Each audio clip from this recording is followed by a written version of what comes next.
ବର୍ଷର ପ୍ରଥମ ଚନ୍ଦ୍ରଗ୍ରହଣ ସକାଳ 6:20 ହାଣ୍ଡି ଛାଡ଼। ଆଜି ଚନ୍ଦ୍ରଗ୍ରହଣ।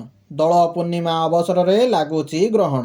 ସକାଳ 6:20 ପାକ ତ୍ୟାଗ ରହିଥିବା ବେଳେ ସନ୍ଧ୍ୟା 3:20 ହେବ ଗ୍ରହଣ ସ୍ପର୍ଶ। ଏଥିପାଇଁ ସୂର୍ଯ୍ୟୋଦୟରୁ ଗ୍ରହଣ ଛାଡ଼ିବା ପର୍ଯ୍ୟନ୍ତ ପାକ କର୍ମ ଏବଂ ଦେବନୀତି ନିଷେଧ। ଆଜି ଦୋଳ ପୂର୍ଣ୍ଣିମାରେ ଲାଗୁଛି ବର୍ଷର ପ୍ରଥମ ଚନ୍ଦ୍ରଗ୍ରହଣ। ଅପରାହ୍ନ 3:20 ହେବ ଗ୍ରହଣ ସ୍ପର୍ଶ। ଏହାର 9 ଘଣ୍ଟା ପୂର୍ବରୁ ଅର୍ଥାତ୍ ସକାଳ 6:20 ହେବ ପାକତ୍ୟାଗ ବା ହାଣ୍ଡି ଛାଡ଼। ସନ୍ଧ୍ୟା 6:47 ହେବ ସର୍ବମୋକ୍ଷ। ସୂର୍ଯ୍ୟୋଦୟରୁ ଗ୍ରହଣ ଛାଡ଼ିବା ପର୍ଯ୍ୟନ୍ତ ପାକ ତ୍ୟାଗ ଏବଂ ଦେବନୀତି ନିଷେଧ ରହିଛି। ପାକ ତ୍ୟାଗ ସମୟରୁ ଗ୍ରହଣ ସ୍ପର୍ଶ ପର୍ଯ୍ୟନ୍ତ ଅନ୍ନ ଭୋଜନ ନିଷେଧ କରିବା ସହ ହାଲୁକା ଓ ଶୁଖିଲା ଖାଦ୍ୟ ଗ୍ରହଣ କରିବାକୁ ପାଞ୍ଜିରେ ପରାମର୍ଶ ଦିଆଯାଇଛି। ତେବେ ବୃଦ୍ଧ, ଶିଶୁ, ରୋଗୀ ଓ ଗର୍ଭବତୀଙ୍କ ପାଇଁ ଲାଗିବନି ଏହି କଟକଣା। ସନ୍ଧ୍ୟା 6:50 ପରେ ସ୍ନାନ ସାରି ଦେବ ପୂଜା ଓ ଅନ୍ନ ଗ୍ରହଣ କରିହେବ। ଦୋଳ ପୂର୍ଣ୍ଣିମାରେ ଚନ୍ଦ୍ରଗ୍ରହଣ ପଡ଼ୁଥିବାରୁ ଶ୍ରଦ୍ଧାଳୁଙ୍କ ମନରେ ଦ୍ୱନ୍ଦ୍ୱ ଦେଖାଦେଇଛି।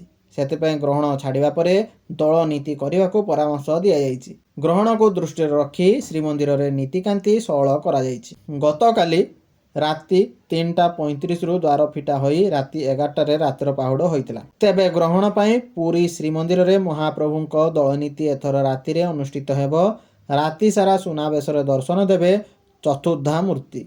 ହେଲେ ଗ୍ରହଣ ପାଇଁ ଦିନରେ ଶ୍ରୀଜୀଉଙ୍କ ଦର୍ଶନ ଓ ମହାପ୍ରସାଦ ସେବନରୁ ବଞ୍ଚିତ ହେବେ ଭକ୍ତ।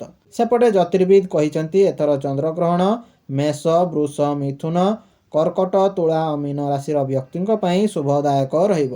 ଆଉ ସିଂହ, କନ୍ୟା, ବିଛା, ଧନୁ, ମକର ଓ କୁମ୍ଭ ରାଶି ପାଇଁ ଗ୍ରହଣ ଅଶୁଭ ରହିବ ବୋଲି ଆକଳନ କରାଯାଇଛି। ଧନ୍ୟବାଦ।